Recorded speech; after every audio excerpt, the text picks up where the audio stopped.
कौन सी क्लास में पढ़ती हो तुम? सेकंड। और तुम? 6। वैसे आप क्या पढ़ती हैं? IAS।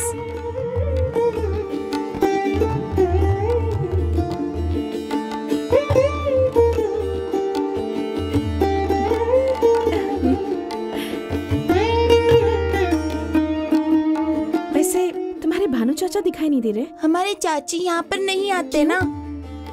आंटी, हमारे दादाजी को चाचा जी पर बहुत गुस्सा है। अगर वो सामने आएंगे तो पता है क्या होगा? बम फूटेगा। आने वाले शुक्रवार को अच्छा मुहूर्त है। मुहूर्त हफ्ते भर में ही है। आप यहीं रह के शुभ कार्य को पूरा करेंगे तो अच्छा होगा। ठीक है।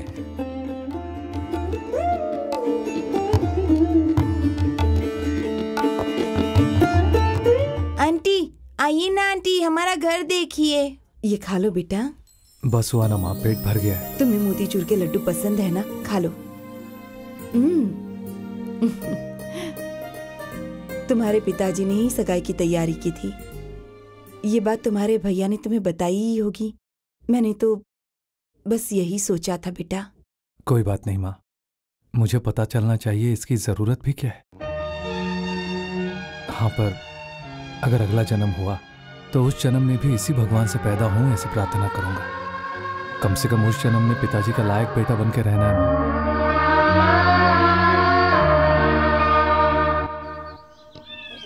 भैया, आपसे ही कह रही हूँ भैया। क्यों? कुछ नहीं, भानु प्रसाद जी के बारे में थोड़ी जानकारी चाहिए थी मुझे। आप ऐसे क्यों देख रहे हैं मुझे भैया? कुछ नहीं, भानु को भानु प्रसाद जी कहकर पुकारने वाली तुम पहली हो, इसीलिए थोड़ा आश्चर्य हुआ। अच्छा बताओ, उसके बारे में तुम्हें क्या जानना है? इस गांव में हरिश्चंद्र जी की इतनी बड़ी फैमिली है, पैसे वाली फैमिली है।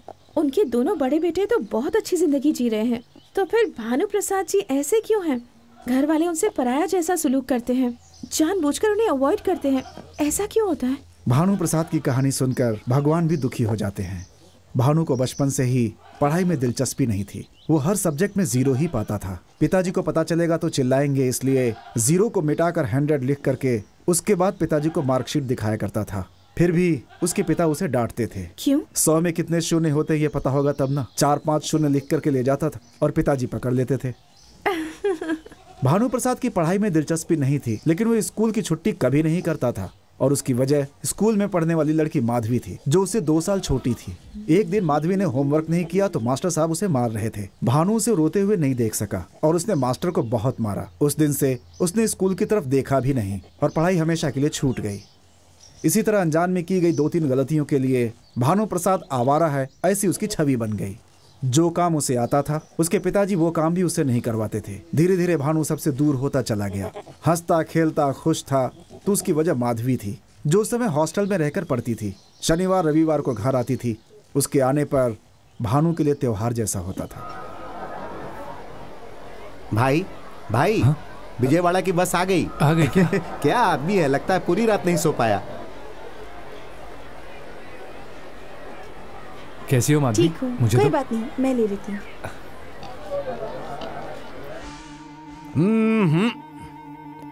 हाँ हाँ, तो बेटी आ करो। हाँ क्या कर रहे हो? मैंने ये वाला आ नहीं पूछा, ये कहा। ओह, यहाँ गए बिना भी मैं आँख का डॉक्टर, बदन का डॉक्टर साहब हूँ, समझ गए? मैंने उस लड़की को मतलब मुंह खोलने को कहा। उस लड़की की तबीयत ठीक नहीं है इसलिए लेकर आए। दांत ठीक नहीं है इसलिए नहीं। You shut up man, तुम मुंह खोलो जरा।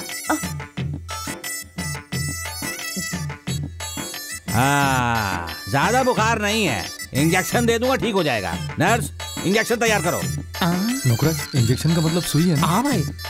सुनिए डॉक्टर, इंजेक्शन मत देना, माधवी को दर्द होगा। हमारे गांव में तो डॉक्टर दवाई से इलाज करते हैं। अब कौन सी दवाई देनी चाहिए ये मुझे पता है, तुम्हें बोलने की जरूरत नहीं। वैसे भी सुई छोटी है, दर्द बिल्कुल भी नहीं होगा। तो फिर वो सुई मुझे दो, दर्द होता है कि नहीं देखना है। अरे रे रे रे, ये तो बहुत बड़ा सरदर्द है। सुनो, तुम बाहर जाओ। दोनों से कह रही हूँ, जाओ बाहर।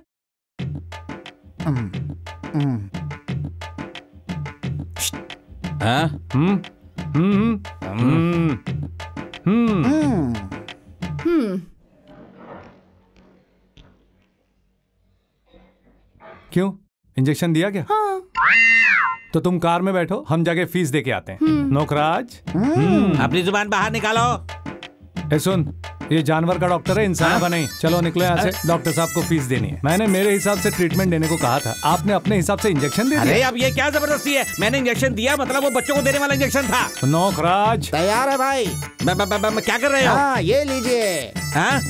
अरे बाप रे, वो घुसाओगे तो कहाँ में चला जाऊंगा।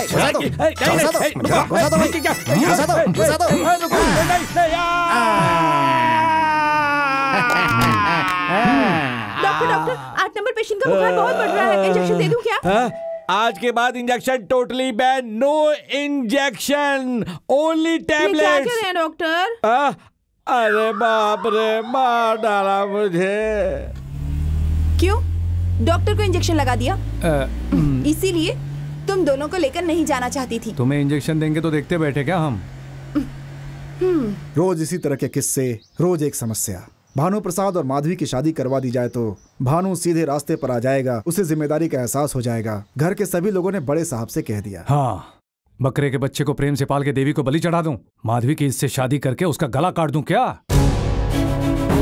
उसके माता पिता के गुजर जाने के बाद हम ही उसके लिए सब कुछ हैं, उसके साथ द्रोह करूं क्या? इसमें द्रोह करने वाली क्या बात है? इन दोनों की शादी तो करनी है, और ये बात तो बचपन में ही तय हो गई थी। हाँ, जैसा बचपन में सोचा था वैसा हो रहा है क्या? माधवी पढ़ाई करके डिग्री लेने वाली है, तुम्हारा बेटा तो अनपढ़ है, ये बिल्कुल उसके लायक नहीं है। लायक की क्या बात है? माधवी उसकी जान है, इतना काफी नहीं है क्या? माधवी को भी हमारा भानु बहुत पसंद है, हमेशा उसके आगे पीछे घूमती रहती है। हाँ पापा, माधवी और भैया की शादी करवा देंगे तो भैया जरूर बदल जाएंगे। इसमें सोचने वाली क्या बात है? अगर आपको उलझन है तो माधवी से ही पूछ लीजिए। तेरे बेटे जैसा उसे पाला नहीं है, मैं जो कहूंगा वो माधवी मानेगी ही। अच्छा दिन निकाल के मुहूर्त तय कर लो, तैयारी शुरू कर दो।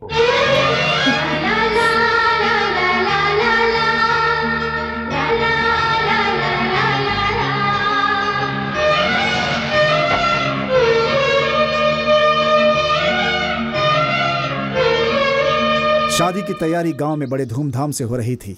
माधवी और उसकी शादी हो जाएगी तो दूध का अभिषेक करवाकर सोने का मुकुट बनवाऊंगा, ऐसा बगल वाली गांव की देवी से मन्नत मांगा था भानु प्रसाद ने। वो मन्नत पूरा करने के लिए शादी के पहले दिन मैं और भानु प्रसाद देवी के मंदिर के लिए चल पड़े। तभी वहां एक लड़की आत्महत्या करने के लिए पेड़ के ऊपर से पानी में कूदी। उसे बचाने के लिए भानु प्रसाद भी पानी में कूद गया और उस लड़की को बचा लिया। उसे ऊपर लाने के बाद देखा कि वो लड़की माधवी थी।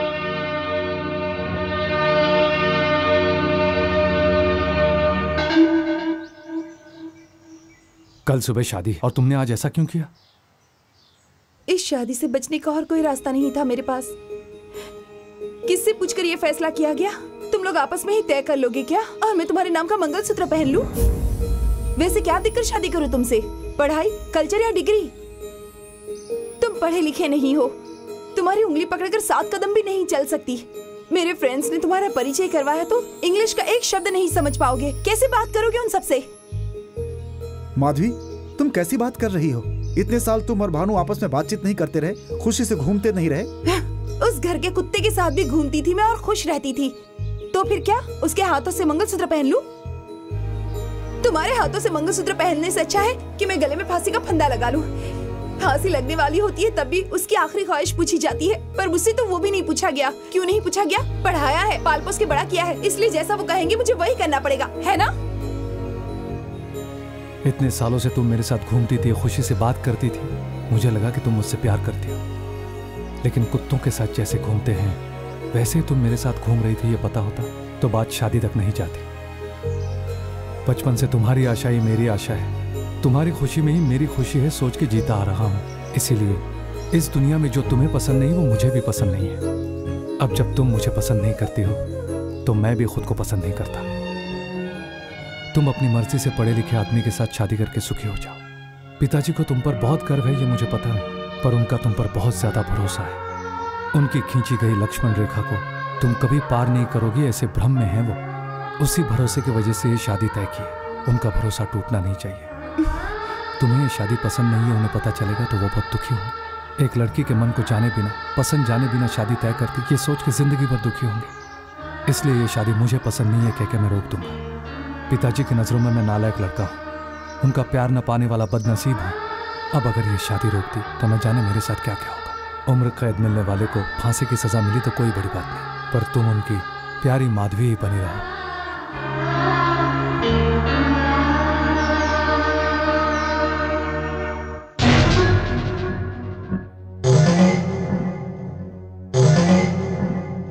अगर ये शादी रुक गई तो तुम्हारे पिताजी के मान सम्मान का क्या होगा, ये सोचा है? मेरी बात मानकर ये शादी कर लो। उससे क्या बात कर रही हो? आखिरी फैसला क्या है बताओ। इसके गले में मंगलसूत्र बांधोगे या नहीं?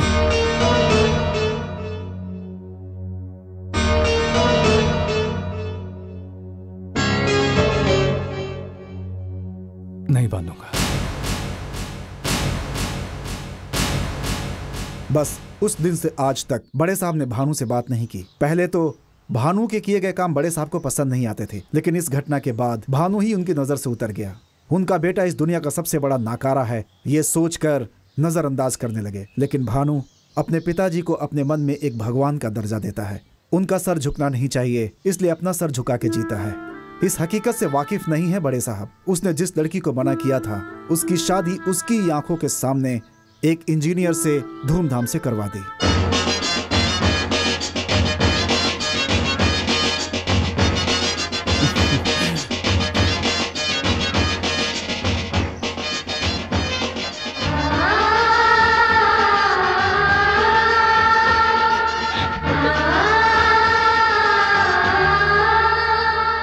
जो कुछ हुआ किसी से कभी कहना नहीं, ये कसम मुझसे भानु ने ले ली, लेकिन आवेश में तुमसे सब कुछ कह दिया। गलती से भी ये बात कभी किसी से मत कहना।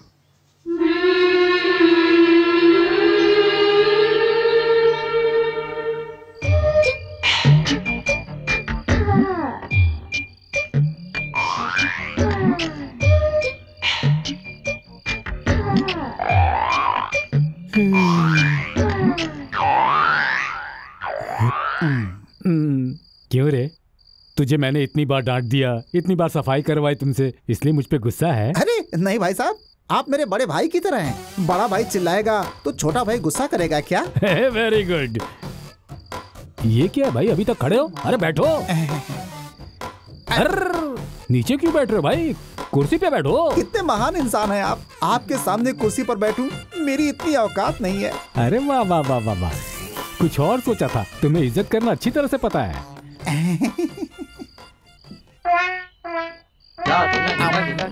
मारेगा क्या? आप जैसे महान इंसान के सामने दारू पीना शराफत नहीं है भाई साहब। अरे भाई, इश्क को कभी छुपाना नहीं चाहिए। असल में मैं इसके मामले में सोशलिस्ट हूँ। अरे नहीं भाई साहब, नहीं नहीं, दारू में सोडा नहीं चाहिए, ये कह रहा हूँ भाई साहब। शराफत शराफत से चीयर्स बोलो। चीयर्स। मर्यादा मर्यादा।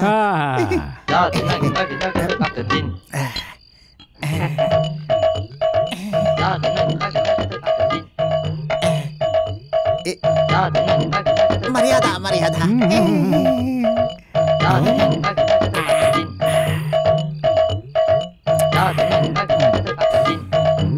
अरे वो बत्तख वाले। हाँ बोलो। इससे पहले ये सब लाकर रखने वाली लड़की उस टाइप की है क्या? उस टाइप मतलब? अरे वही अक्कुम अक्कुम, उस टाइप की है क्या? अक्कुम अक्कुम, हाँ या नहीं ये मुझे पता नहीं है। वीरप्पन को पूछेंगे तो पता चल जाएगा। वीरप्पन की तरह ये वीरप्पन कौन है? उस औरत का पति।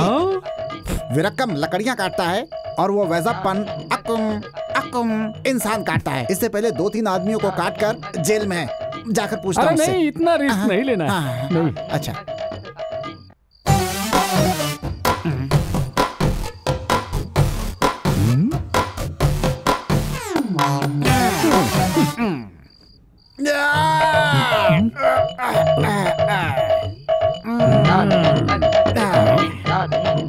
मिलिट्री में हूँ। Give me a cigarette.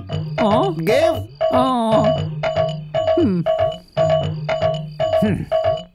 ये सिगरेट क्या तेरे दादा आकर जलाएंगे? जला इसे। फायर।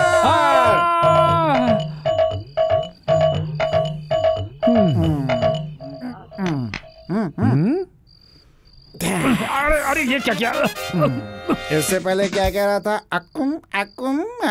अरे नहीं नहीं नहीं, अभी तुम्हारी हालत ठीक नहीं है, बाद में बात करते हैं। मैं बिल्कुल ठीक हूँ। एक और पैक बनाओ। ओए, तुझे ऑलरेडी बहुत चढ़ गई है, कल पीना, अभी जाके रेस्ट कर। तू जब बोलेगा तब मैं पीऊंगा, तू जब मना करेगा मैं नहीं पीऊंगा। मुझे क्या बेवकूफ समझता है तू? चल बे, बना एक पैक। मुझे बे बुलाता है?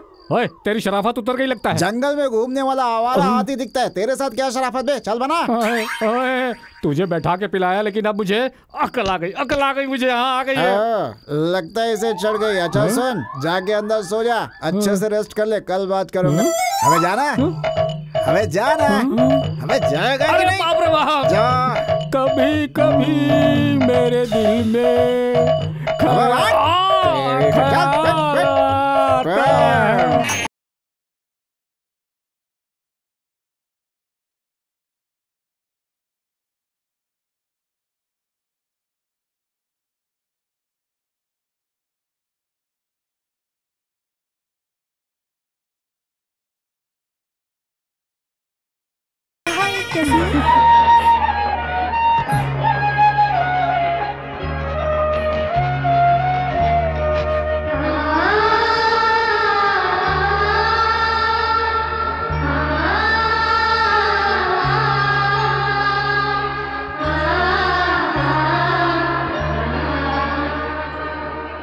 क्या हुआ, ऐसे क्यों देख रही हैं? मैंने बताया था ना वो लड़की माधवी वही है।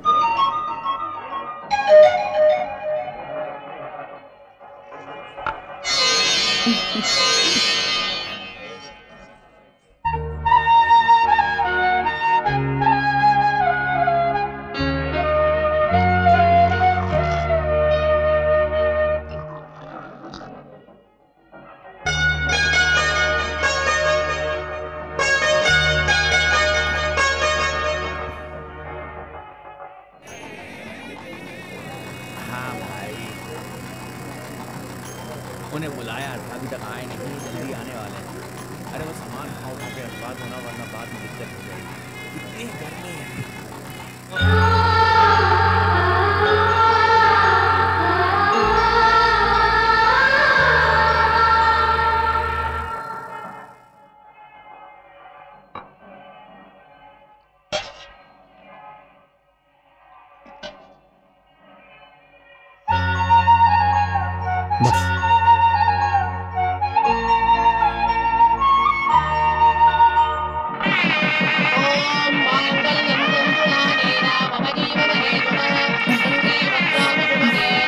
डिनर की व्यवस्था कैटरिंग वाले देख रहे हैं ना? हाँ भैया, खाने की पूरी व्यवस्था वही कर रहे हैं। ये मेरे पति की बहन है, हमारी शादी के समय अमेरिका में थी, आपसे परिचय कराने के लिए लेकर आई हूँ। ओह, ये मेरे बड़े भैया हैं, डॉक्टर हैं। नमस्ते भैया। नमस्ते। ये मेरे छोटे भैया हैं, इंजीनियर। नमस्ते भैया। नमस्ते। ए भानु, ये लड़की हमारे माधवी की मेहमान है, इन्हें ठंडा दो, आप लोग बातें कीजिए। वैसे भाभी, ये कौन है? आपने परिचय नहीं करवाया। ये कोई वीआईपी नहीं है जो मैं इनका परिचय करवाऊं।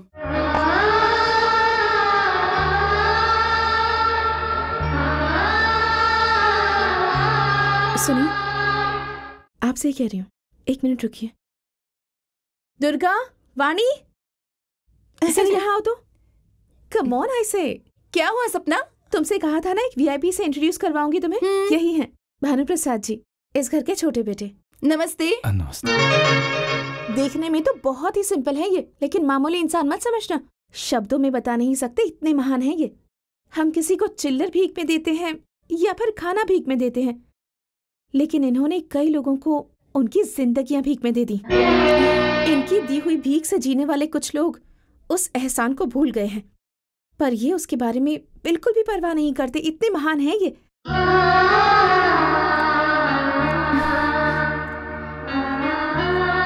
चलो चलते हैं। क्या हुआ? तुम लोगों के बीच यहाँ क्या बातचीत चल रही थी? उस लड़की को बहुत घमंड है। भानु को मैंने इंट्रोड्यूस नहीं करवाया, इसलिए जो चाहा बोल गई। कलेक्टर की पढ़ाई जो कर रही है, इसलिए घमंड तो होगा ही ना।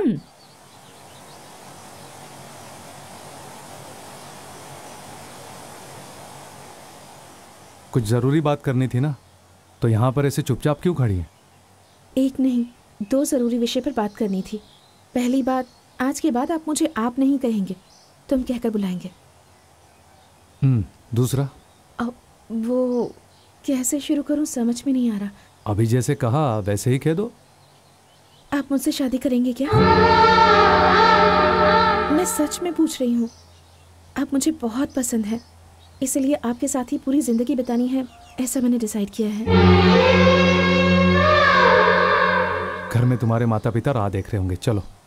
मैंने जो पूछा उसका जवाब ही नहीं दिया आपने। जो हो नहीं सकता उस विषय पे बात करना बेकार है। क्यों नहीं हो सकता?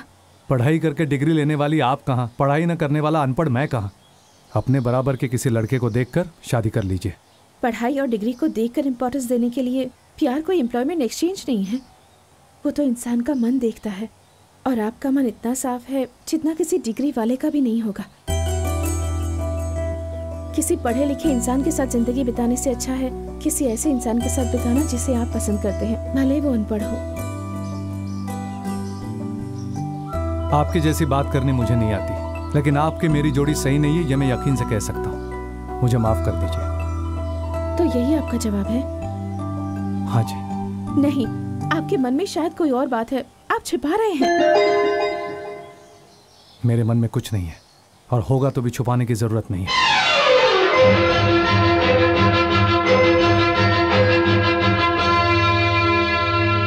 मैं आप पर दया करके आपसे प्यार नहीं कर रही हूँ।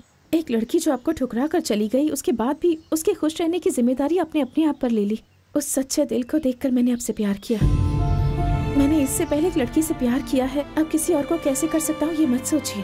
दिल से दिल मिलता है तब प्यार होता है। जिस लड़की के पास दिल ही नहीं है, उसके प्यार में पूरी जिंदगी बिता देना, उससे बड़ी गलती कुछ नहीं हो सकती। नहीं जी, अभी तक कुत्तों के साथ जैसे वक्त बिताते हैं वैसा ही तुम्हारे साथ मैंने बिताया। ऐसा जब उसने कहा ना, तभी वो मेरे दिल से चली गई थी। उसकी यादें मेरे अंदर से चली गई, पर उसका दिया हुआ घाव नहीं गया। मरहम लगाने से कैसा भी घाव हो ठीक हो जाता है। वो मरहम मैं हूँ, ऐसा क्यों नहीं समझते आप? आपने माधवी को अपनी जान से ज्यादा प्यार किया, पर वो आपके प्यार को समझ ही नहीं पाई और आपको ठुकरा कर चली गई, आपकी जिंदगी उदास कर गई। आज मैं आपसे जान से भी ज्यादा प्यार करती हूँ। आप अनजाने में इस सच्चे प्यार को माधवी की तरह ठुकराइए मत। बहुत सोच समझकर मैंने ये डिसाइड किया है। कल इसी समय पर मैं यहाँ आऊंगी। अब आपके फैसले पर ही मेरी पूरी जिंदगी निर्भर है। चलती हूँ।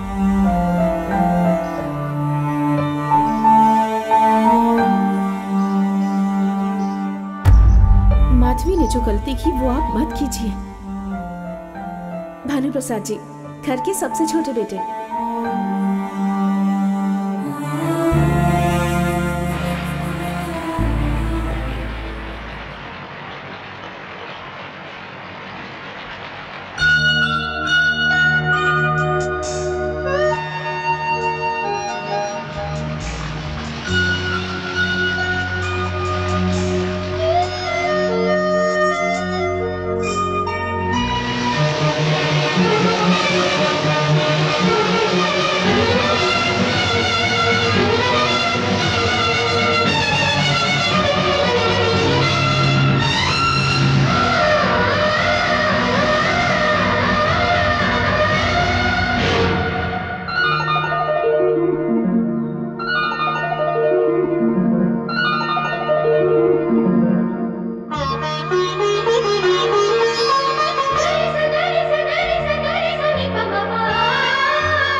बेटी क्या बात है? टिकट्स के लिए कह दिया। हाँ कह दिया बेटी, वो बतख वाले को कह दिया। पर क्या फायदा, उसके जैसा कामचोर पूरे इंडिया में ढूंढने पर नहीं मिलेगा। उस पर भरोसा कर लिया मैंने, बस। नमस्ते भाई साहब। नमस्ते। तू है क्या? तू सच में 100 साल जिएगा अब भी। हमारा टेम्पल स्टेप्स अच्छा लड़का है, उसकी शादी की जिम्मेदारी मेरी ही है। उसे कह रहा था तुमने एंटर कर लिया। वो क्या है कि गू पे गुहा। गू पे गुहा? ये क्या है भाई? गांव में शादी की जिम्मेदारी कुत्ते को। मैंने सब सुन लिया है। ये लो टिकट। थैंक्स। Uncle, yes. आप भी हमारे साथ आ रहे हैं ना? नहीं बेटी, आप ट्रेन में जाओ, मैं कार में आऊंगा।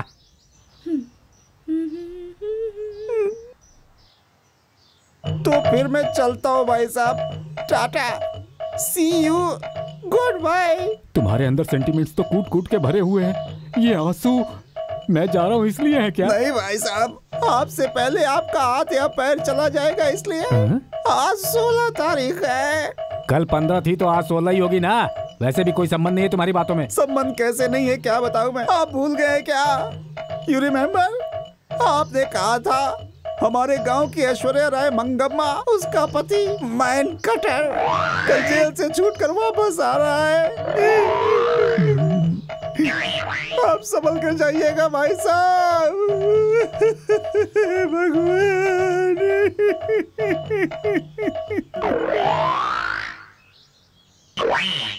अगर अंकल भी साथ आते तो हाँ, अच्छा हाँ, होता मैं ना? भी तो वही कह रही थी। अरे वाह, गांव में विदेशी कार। डैडी मैंने खरीदने के लिए कहा था ना, बेंज कार, यही है वो मॉडल। गुड, अच्छा है।